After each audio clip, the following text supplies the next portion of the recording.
From the federal level now to the local level, Baltimore Mayor Brandon Scott joined us. Good to see you. Always good to see you, Jason. So big news coming out of Supreme Court this week. Right now, there's a fine line, it seems like, between self-defense and gun violence. I'm wondering what you're thinking right now when you heard that hearing. That ruling is extremely concerning. Yeah. And I think at a time when you're seeing this huge rise in gun violence across the country, to have a ruling like this just seems to slap in the face of the 110 Americans who die every day from gun violence. And for us, and what I'll continue to say, Jason, is that we have to get to a point in this country where the sanctity of American lives outweigh the sanctity of American guns. And we need to, no one is saying that you shouldn't be able to have your constitutional right to own and bear a firearm, but there have to be rules and regulations that keep our citizens safe.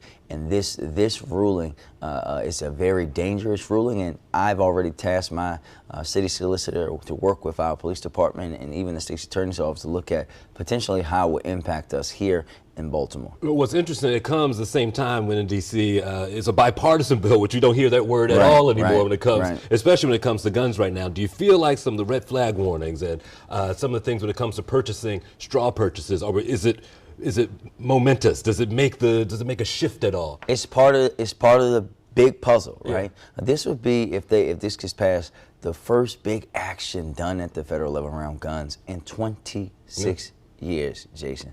26 years. That's a huge thing.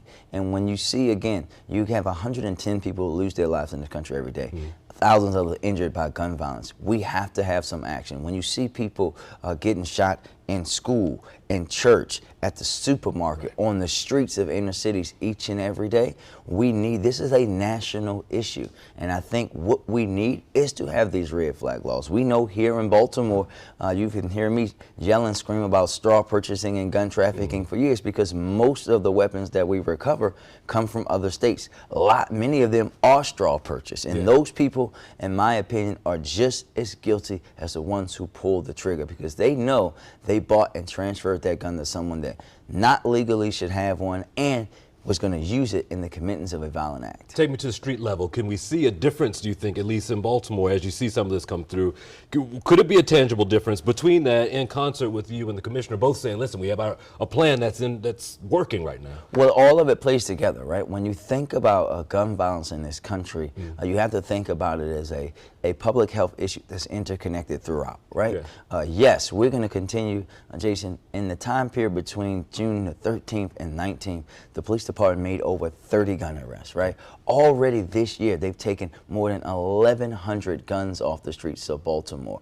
Most of them are coming from other places, right? They've taken over 300 of them connected to violent crimes. So clearly, we have a gun problem as well, right? We have a violent persons problem, people who continue to do that. When you have these regulations come down, it's another tool in the toolkit for our police officers, for our attorneys, for our federal law enforcement officers that are working here in Baltimore in concert to have that deep impact, because it's a both and, not an either or. Yes, we have to focus on the people each and every day, but we also have to focus on the supply, right? When you talk about this, look at this as like a war, so to speak. When you're waging war against, and we're in another country, one of the first things we do is try to blow up the supply chain, right? So we have to do that here. We have to cut off that supply while we focus on that small group of people who commit violence over and over again, but also, and I know you and I are going to get into that, the understanding how we have to switch our approach, because the reasons behind why violence is happening in Baltimore is shifting at a very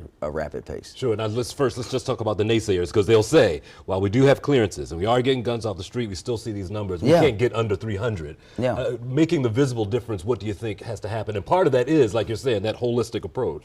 Yeah, it's very much a both and, right? And I think I want your viewers to hear very clearly.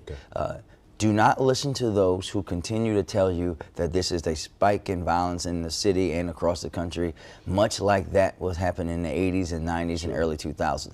This isn't that. Our homicide detectives will tell you that. Our Safe Streets violence interrupters will tell you that. ROCA will tell you that. We RS will tell you that. Anyone that's on the street dealing with this will tell you this is different. What is the difference? Big difference, Jason, is that many of these conflicts, if not most, are basically personal disputes.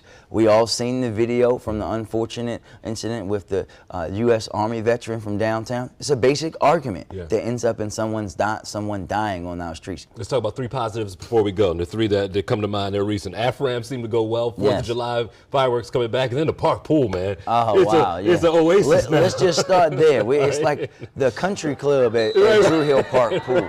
We were able to open it up a few weeks ago. If you have not seen it, make your way to Drew Hill Park Pool. If I'm just telling you, the pools in Baltimore City Rec and Parks are free $99 this summer, so you don't have to pay a dime, but you need to register because if you've been to Park Pool, it's going to be busy. So go to bcrp.baltimorecity.gov. This is another part of our continuing to mold and change recreation in parks. We knew that I said when I came into office we were going to invest in it in a very deep way. We know we've been opening new rec centers. We have another new one going to open in Cherry Hill, and in a few weeks, barring any more supply chain issues that we've been suffering from, AFRAM was perfect. We had over 200,000 people in Drew Hill Park enjoying the first AFRAM in a few years. No incidents, no issues, just good black culture. It was a great time. It was like a family reunion for Baltimore as we've been cooped in the house for the last 2 years. And then we have to come out for 4th of July. We can't wait for it. 4th of July. Good to see you, sir. You too.